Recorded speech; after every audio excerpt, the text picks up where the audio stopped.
Wow, kita kembali lagi di kata-kata Mustafa, membahas tentang sebuah prinsip atau ideologi agnostik yang kini sedang berkembang pesat di Indonesia. Dan kita kembali kepada topik agnostik agamais. Sekali lagi mohon maaf karena beberapa tema agnostik agamais ini agak cukup berbeda-beda latarnya, karena memang saya sedang memikirkan konsep yang tepat untuk menjelaskan tentang prinsip agnostik ini.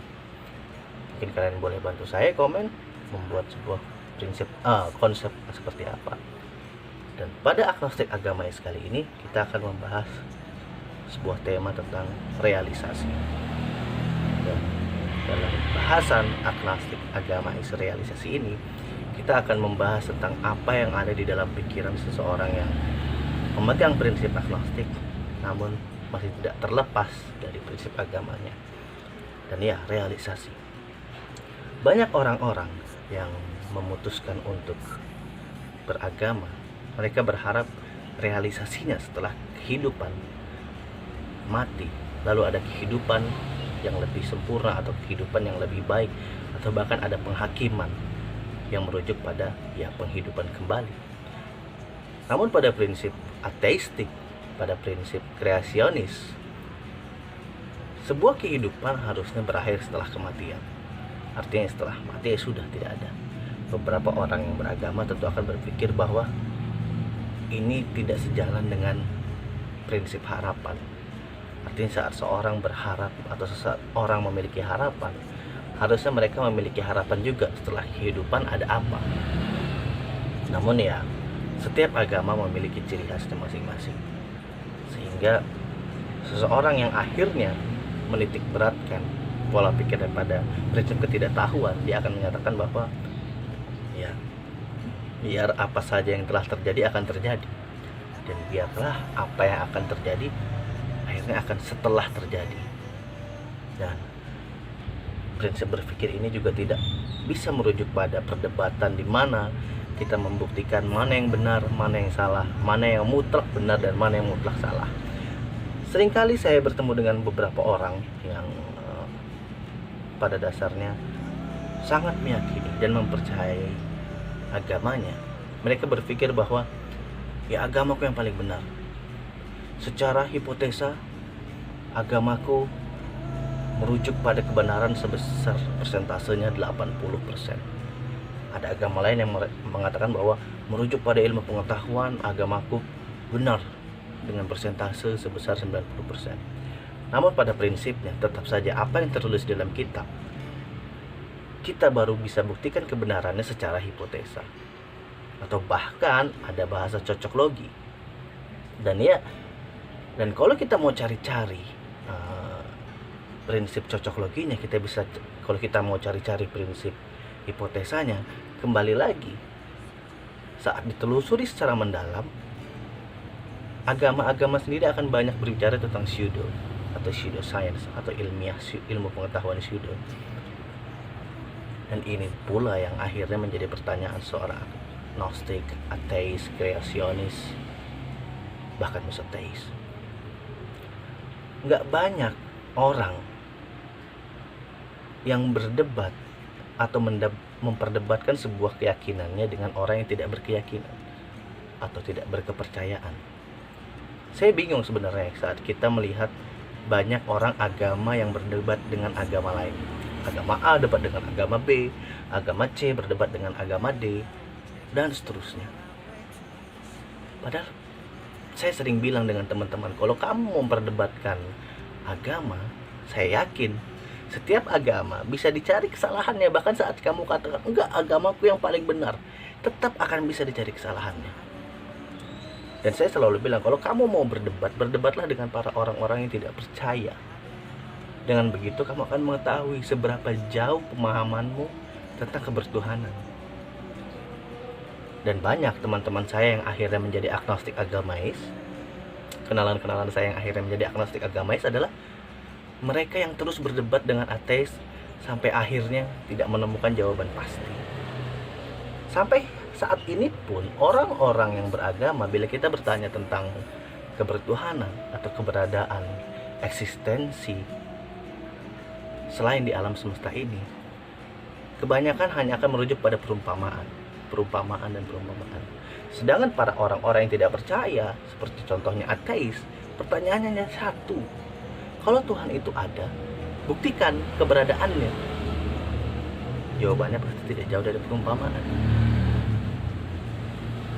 Karena kalau kita berbicara prinsip tentang kebertuhanan, dan kebertuhanan ini merujuk pada satu sosok Tuhan, maka Tuhan ini dapat dikategorikan sebagai perwujudan tertentu.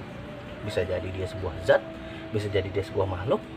Ya, kalau ujung-ujungnya kita terus perdebatkan, akhirnya kita akan mengatakan bahwa ini sebuah kepercayaan dan rahasia Tuhan yang tidak akan bisa terselesaikan hingga waktunya yang akan ditentukan. Sehingga kembali, kalau kamu orang-orang yang beragama memperdebatkan sebuah keyakinanmu dengan orang-orang ateis, ini pasti akan menemukan sebuah clash atau clap yang tidak bisa dijabarkan secara ilmu pengetahuan maupun secara keyakinan, karena ya memang tidak ada jawabannya. Yang satu membenarkan apa yang dia yakini, yang satu berlandaskan ilmu pengetahuan yang pasti. Sedangkan hingga saat ini pun, ilmuwan sekelas apapun tidak akan pernah ada yang bicara secara pasti bahwa Tuhan itu ada. Tentu dia akan tetap menggunakan hipotesa, perumpamaan, dan beberapa teori pseudo. Dan kalaupun kita tetap ngeyel, ini loh ada ilmuwan yang berbicara tentang eksistensi Tuhan, tetap dia hanya akan menggunakan hipotesa atau perumpamaan. Sehingga realisasinya bahwa agama adalah sebuah penentu di mana kebenaran dan ilmu pengetahuan itu harus bicara secara pasti. Realisasinya tentu tidak akan bisa sesempurna apa yang dipikirkan. Dan kembali lagi, banyak orang-orang yang saya kenal yang mencoba mendebat banyak hal, atau para ideolog, ujung-ujungnya akhirnya menjadi seorang agnostik agamis, di mana mereka akhirnya ya mentok cuman Tuhan itu ada, tapi tidak ada penjabaran spesifiknya bagaimana dan di mana Tuhan berada. Sehingga ya kalau kita bicara tentang kebertuhanan, ini akan menjadi sebuah momok yang besar. Teman-teman saya ada satu yang benar-benar seorang ateis. Kalau dia diajak debat kenapa dia menjadi ateis, pertanyaannya hanya sederhana. Ya kalau Tuhan itu ada, buktikan di mana dan apa. Dan sekali lagi, orang-orang beragama akan menjelaskan secara hipotesa, mengutip. Itu kenapa saya bilang, kalau agama mau berdebat dengan agama yang lain, itu tidak akan pernah menemukan titik temu. Tapi kalau agama berdebat dengan prinsip yang menolak keberadaan atau eksistensi Tuhan, tentu akan menemukan sebuah hasil yang luar biasa. Betapa minimnya pengetahuan kita, betapa rendahnya diri kita bahwa ya kita bukan siapa-siapa dan kita bukan apa-apa. Lalu sepantas apa kita bicara tentang sesuatu yang kita tidak ketahui? Dan muncullah agnostik agamais, di mana orang-orang yang beragama silahkan berpikir dan mempercayai apa yang mampu dia percayai. Namun tetaplah menjadi manusia yang pada prinsipnya, pada kodratnya minim dengan ilmu pengetahuan. Ciao. Kenikmatan dunia lebih dari itu. Oh nikmatnya.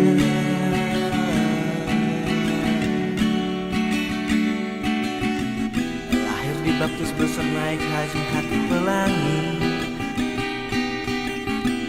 Cuci hati kasar otak ditaruh di biji terserah.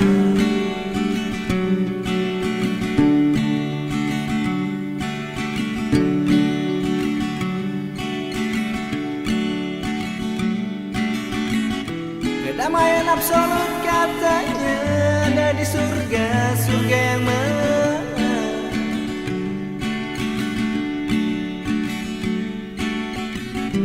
katanya ayolah Tuhan, Tuhan yang mana.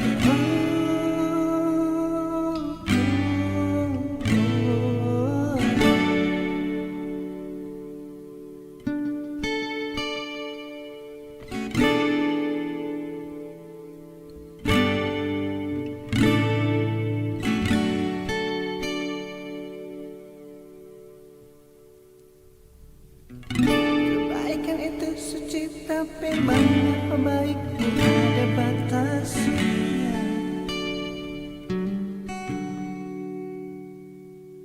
Kebaikan tak terbatas katamu.